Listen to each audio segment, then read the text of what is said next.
Welcome once again in our new topic under GST, that is place of supply and time of supply. Friends, these two concepts or topic under GST are very important to understand the total concept of GST. As I told you that GST is a consumption based tax. So, where the consumption has taken place, revenue will go to that state. So, for each state's point of view, place of supply is equally important, and if there is any ambiguity in determining the place of supply, definitely litigation will start. And similarly, in case of time of supply, if your timing of supply is wrongly determined, is not at par with the provisions of the Act, litigation will start and you will get notices and have to pay fine and penalties. So, in each and every business transaction, place of supply means consumption of goods or services, and time we need to understand thoroughly. Otherwise, we will land in trouble. So, in this session, we will deeply, in detail, will discuss about place of supply and time of supply, because there are so many transactions in business community where receiver and buyer are at different locations and consumption of goods or services taken place somewhere else. So, generally in transactions where buyer and supplier comes into picture, we think of the things that where is the buyer, supply is there and consumption is there. But in actual business scenario, the situation is different. For example, if A from Delhi placed an order to B in Bombay for certain material to be supplied in Calcutta to C. So, here A placed an order to B of Bombay for some goods to be supplied to C in Calcutta, and actual consumption is in Calcutta. So, here though supplier is in Delhi and buyer is in Bombay, but actual consumption is in Calcutta. So, place of supply is Calcutta, and revenue of GST should go to West Bengal government. How it will happen, how we will do such transactions in business, and how we deal it in GST, we will study in this topic, in this session. So, friends, very interesting subject, and I would say it's a backbone of GST. Once you understand this concept of place of supply and time of supply, you have done a lot under GST. So, friends, section 10 of IGST Act deals thoroughly with place of supply concept, and relevant provisions are applicable in CGST also, because I told you that CGST and SGSTs are the taxes applicable on intra-state sales. So, in intra-state sales, place of supply is within the state only. So, there is no question, there is no confusion, there is no doubt. Then intra-state sale, supplier is there, consumer is there, consumption of goods is in the same state. So, CGST, SGST is applicable. But in case where seller is in one state, buyer is in another state, and consumption took place in some other place, so all such type of transactions are explained beautifully under section 10 of IGST Act, because if the consumption place is different from the place of buyer, definitely IGST will come into picture. So, we will go through each and every provision of section 10 of IGST Act to understand what is the concept of place of supply, especially in case of interstate transactions. So friends, section 10 start with what is place of supply concept under GST. If we read section 10, the crux is place of supply means a place where goods or services both made available to recipient. It's a very simple concept where recipient is there, where material is supplied to consumer, that is a place of supply under IGST interstate transactions. I told you in my previous slides that when a consignor from Ludhiana, Punjab sends bicycles of worth rupees 1 lakh to Mumbai in Maharashtra, the consumption took place in Maharashtra. It's an interstate transaction. IGST was applicable, but because consumption is taken place in Maharashtra, so revenue of this transaction will be going to Maharashtra, not to Punjab, as it was happened in VAT regime. So in VAT, it was the revenue of Punjab government because it was originating state. But in GST, because it is destination based consumption tax, now revenue is of Maharashtra. So this section also says place of supply means place where goods or services both made available to recipient. That is a place of supply. Or in other words, we can say place where goods or services are both finally consumed by a person or the consumer. That is a place of supply. So as mentioned you, it's important to know place of supply. Only then you can determine where the tax will be paid and where the tax will be going for a revenue purposes to the government. It's a destination based consumption tax. So revenue will go to place where goods or services both are finally consumed. So keep this thing in mind that GST is a consumption based tax. So wherever goods or services have been consumed by a consumer, revenue should ultimately go to that particular state. Receiver may be sitting somewhere else. How the revenue will be shifted to place of consumption, that we will see in our following slides. So here the question is, what will be place of supply of goods when goods are moved either by a supplier or recipient? Means it happens in business so many times based upon the term and condition of a purchase order. Sometimes supplier is supposed to supply goods and deliver at consumer's end. And sometimes it happens when consumer take delivery of goods from the place of supplier. So in both the transactions, we have to understand where the place of supply is. So there may be cases, there are cases when consumer reaches to supplier's premises and to take the delivery from there itself and transport the goods from supplier's premises to its own warehouse or its own premises. And sometimes it happens when supplier and purchaser have contract in such a way that supplier is responsible to deliver the goods at consumer's end. So both way contract can be and rates are decided accordingly. And GST also take these transactions in its own way. And here place of supply of goods either moved by supplier or recipient is where delivery took place.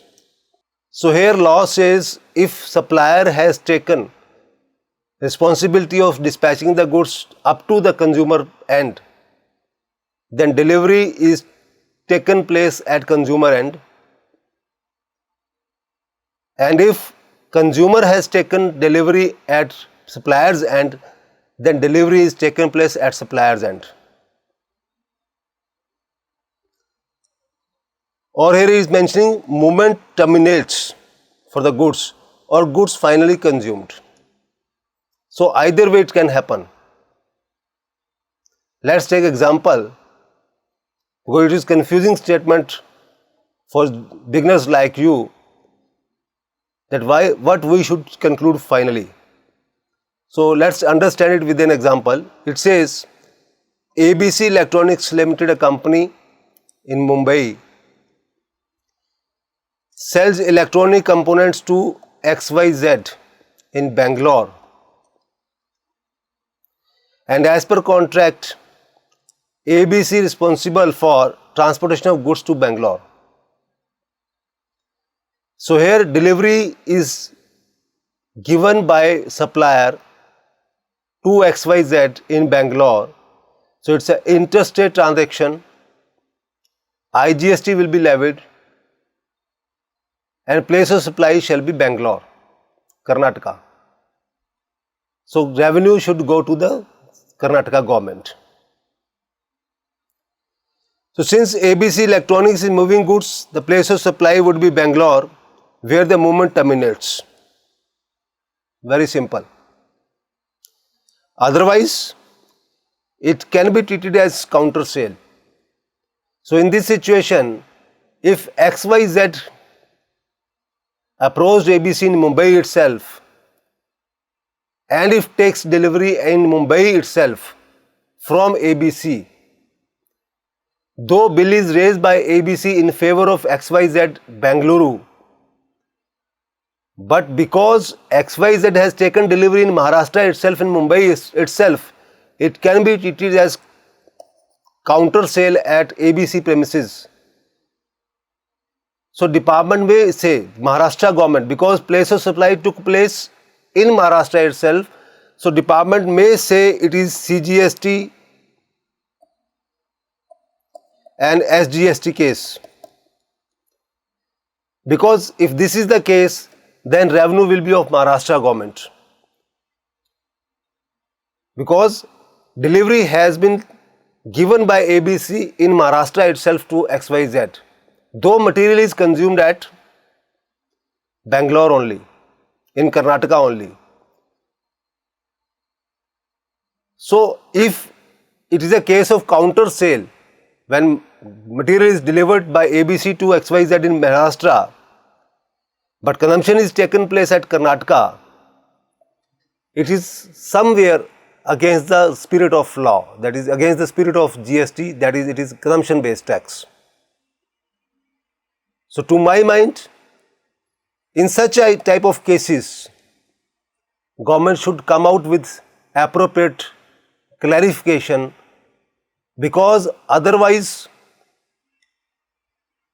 there will be a dispute between Karnataka and Maharashtra for a goods which were consumed in Karnataka, delivered in Maharashtra, though ITC was available to XYZ. But in such a cases, Karnataka government may deny credit to XYZ for ITC. So this is a grey area, I would say, and government should take appropriate clarification on this. However, in this case, when responsibilities of ABC to deliver goods to Bangalore, it is interstate sale, IGST is applicable, and revenue will go to Karnataka government. So this is a place of supply. We must understand that things, how transaction has taken place. Majority of transactions take place like this only, but there are some cases where supplier fixes the rate without transportation, and supplier book the goods in transportation, freight on payment basis. So when freight is on payment basis, it means freight is to be paid by consumer. But still it is the IGST case, and IGST will be levied and revenue will be to the respective states only where goods are consumed. So purchase order has to be drafted very carefully under GST. There should not be any ambiguity. There should be clear-cut instruction and terms decided which party has what role to play. Friends, another question comes, what will be the place of supply if goods are supplied to recipient on the direction of any other person? This was the case which I mentioned earlier, that a party in Delhi placed an order to a party in Bombay, B party, for a delivery of goods to C in Calcutta. What law says? Law says if goods are supplied by a supplier on the direction of any other person, means supplier is A in Delhi, direction of other person, that is B in Bombay, it shall be deemed that any other person has received goods, though goods have been received by some other person or recipient. Meaning thereby, in such type of transactions, though material is delivered to C, but it will be deemed that recipient, that is B in Bombay, has received the goods for payment purposes, for tax of GST purposes. Though goods is delivered to C in Calcutta, but because it was on the instruction of B from Bombay, so once the goods are delivered to C in Calcutta, it is deemed that goods have been received by B, because B gave the directions to A for such delivery. Let's take example again. ABC from Delhi placed an order XYZ in Mumbai. A person in Delhi, ABC, placed an order to Mumbai party to deliver goods to NEW Ahmedabad. XYZ delivered the goods at Ahmedabad on the direction of party ABC and submit the invoice to Delhi for payment. But obvious, because ABC gave instruction to XYZ in Mumbai for delivery to Ahmedabad. So ABC will raise invoice to XYZ in Mumbai for such goods. In this case, IGST sale is there and place of supply is Delhi, not Ahmedabad. Friends, such type of transactions create confusion sometimes. So, from first transaction between A to B, means from ABC Limited Delhi to Mumbai, place of supply is Delhi because order received from Delhi, and B and party in Delhi will release the payment to party Mumbai for goods supplied to Ahmedabad. It has another aspect also, that when Ahmedabad party receives the goods on behalf of party in Delhi, it means either party in Delhi is related party with Ahmedabad party, or they have some relations, or they may be having independent party and ABC is supplying regularly goods to Ahmedabad party by procuring it from open market.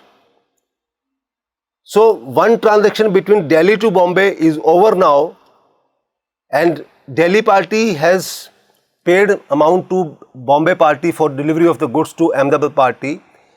Now further, in second leg of this transaction, Delhi party will also raise bill to Ahmedabad party for the goods received by Ahmedabad party from Mumbai, and IGST will be charged again,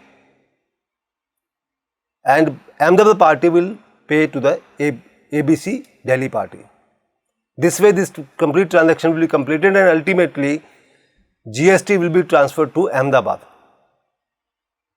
Next, sometime it happens, what will be the place of supply of goods if there is no movement of goods?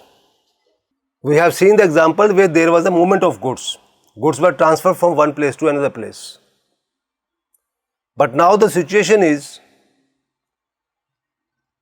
goods have been fabricated, commissioned, manufactured at the place of consumer itself. Means the supplier has moved its tool and tackles to the location, to the site of a consumer, and installed the goods at the premises of the consumer. How place of supply will be defined?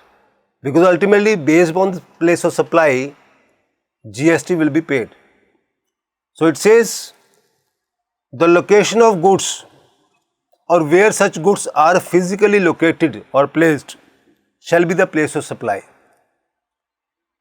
So goods have been installed, commissioned, supplied, manufactured at the site of consumer itself.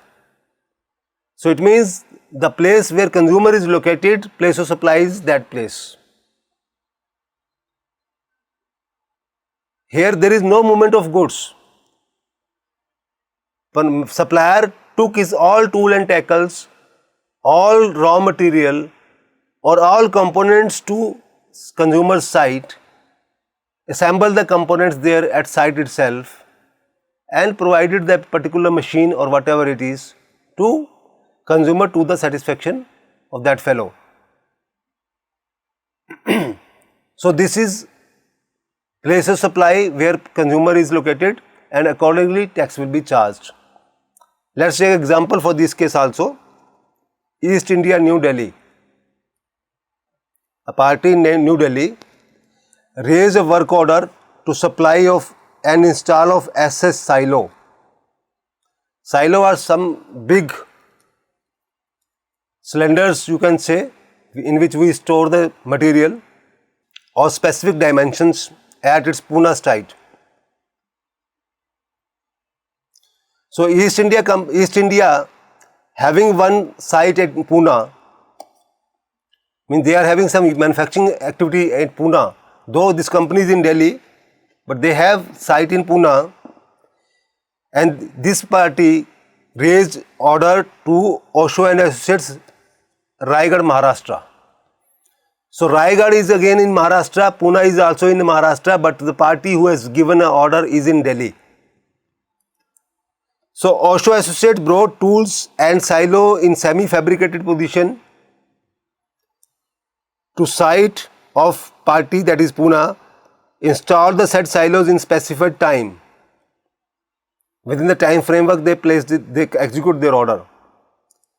Osho sends its invoice to East India, Delhi. Because Osho is the party who is delivering the goods, who is executing the work. It is in Maharashtra. Pune is also in Maharashtra. So East India is located in Delhi, which is a different state, and charge CGST, SGST.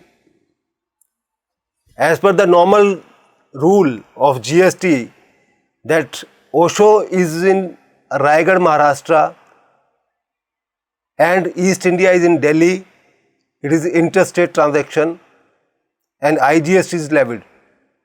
But here the consumption of the plant which is erected, consumption of the goods delivered by Osho to East India is in Maharashtra itself. So place of supply is Maharashtra. That's why this party Osho charge CGST and SGST in their bill and not IGST. It's an intrastate sale. So friends, we have to identify the transactions in line with provisions of GST law. So GST says under section 10, in such type of transactions, IGST is not levied. Place of supply is Maharashtra, so CGST and SGST should be levied because consumption took place in Maharashtra itself. Delhi party has just given an order on paper, that's all. Goods finally delivered in Maharashtra only. This is important. Because otherwise what will happen? Goods consumed by Pune party, that is East India, in Maharashtra, but if you are raising IGST and sending revenue to Delhi government, it is against the spirit of the law of consumption based tax. So it is destination based consumption tax and goods consumed in Maharashtra itself.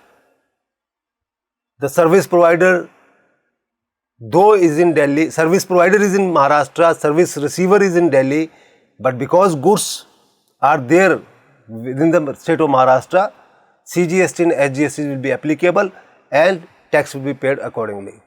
Further, what will happen if place of supply in case of unregistered person? In B2B transactions, we consider the place of recipient as a place of supply in B2B, where both parties are having GST number. In our previous example, Pune party was having GST number, Delhi party was having GST number, Osho who was supplying goods, executing the work having GST number, all were GST registered people. So that was the B2B transaction. Here in this case, we are talking about when goods are supplied to unregistered person, means to any customer, any third party who doesn't have any GST number. So law says, place of supply shall be the address of the recipient. Whenever you are buying any goods in the open market,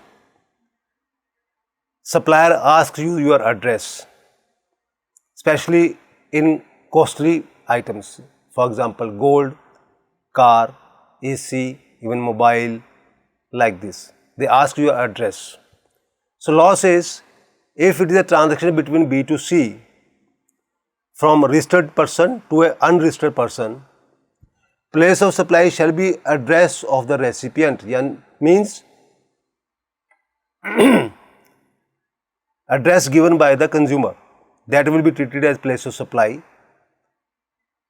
So means if consumer has come to your shop from interstate sale, from different state, and has given the address of different state, it should be treated as interstate sale. But in my first example, I told you, if it is a counter sale, then it is going against the spirit of the law. Moving further, it says, shall be address of the recipient or unregistered person as mentioned in invoice.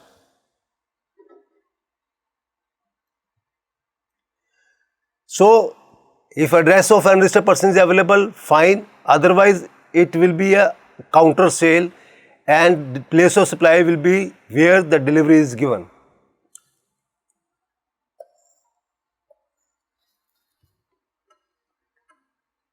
So, in case of unregistered person, it happens that we generally treat counter sale, but if there is a proper address of the consumer, we take transaction that way. So, having another example, ABC Limited, a registered party in Gujarat, sells goods to Mr. Ram, unregistered person, from Maharashtra. The invoice issued by the supplier having address of Ram of Maharashtra. Place of supply will be address of Ram, but obvious. But friends, there may some issue on this transaction that Gujarat authorities may raise a question that in this case, if goods are delivered to Ram in Maharashtra, then it's okay, it can be IGST. But if delivery is taken by Ram in Gujarat, then again question comes, if it is a counter sale. So similar question comes again, as I discussed earlier also. A goods are assembled or installed at site. Very simple. Place of supply shall be the location where goods have been fabricated or installed.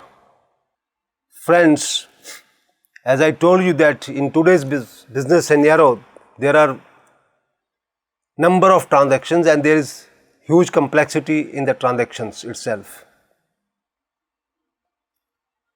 We have so many transactions, different type of transactions, different type of models, and it makes business complex, and so is the case with GST. So here we have another question, and it says, what will be the place of supply of goods if goods are delivered at vehicle, train or aeroplane or vessel? Means whenever we are traveling through Shatabdi or Rajdhani, we got food item there in train itself. Whenever you are traveling by air, we are getting some snacks or food items to eat. So what will be the supply? A place of supply. A flight from Delhi to Chennai started in the morning around 9 o'clock, and when I was crossing Maharashtra, they served me food. So how the place of supply will be decided? To whom this tax should go? Because the food supplied by crew members or by the operator of the flight is also subject to GST. Similarly, dinner, lunch or breakfast served in trains, if I am coming from Delhi to Bombay in Rajdhani and food is served in Rajasthan, what should be the place of supply as far as GST is concerned? So in such type of supplies, because I told you that business and GST has plugged each and every transaction of business. Wherever you have consideration, you are supposed to pay GST. And GST has not spared any transaction. Maybe of food, maybe of water, whatever services you are getting are subject to GST, provided if there are some exemptions to them. So friends, in this case, what law says? It says, in such cases, place of supply shall be location where goods are taken on board. So where goods are taken on board means what? Means if flight start its journey from Delhi and this food was taken on board at Delhi, the supply should be place of supply should be Delhi. And in case of Rajdhani, if food is taken on board at Delhi, the place of supply should be in Delhi. Maybe there are chances that food is taken on board in Kota in Rajasthan. If that is the case, then place of supply should be Kota, Rajasthan. Then accordingly, CGST, SGST or IGST, as the case may be, will be taken into consideration. So here example is, Mr. Sharma took a flight at 6:50 am from Mohali, Punjab to Mumbai. Ticket fare is 6,000 rupees. Mr. Sharma purchased 2 t-shirts of rupees 1,500, all inclusive, on board when aeroplane was crossing Rajasthan. I have purchased some merchandise when I was in aeroplane from crew members because it was available on sale. So I purchased 2 t-shirts in aeroplane. So what will be the place of supply? Because I on board on Mohali, Punjab and going to Maharashtra, Mumbai. In case of place of supply shall be Punjab when t-shirts were taken on board. So I board on flight in Mohali, Punjab. Goods are also taken at Mohali. So CGST, SGST will be applicable as it is intra-state supply, because recipient Mr. Sharma was there in Mohali and goods were taken on board in Mohali. So tax will go to Punjab government, not to Maharashtra government, not to Rajasthan government when I purchase the item from these crew members.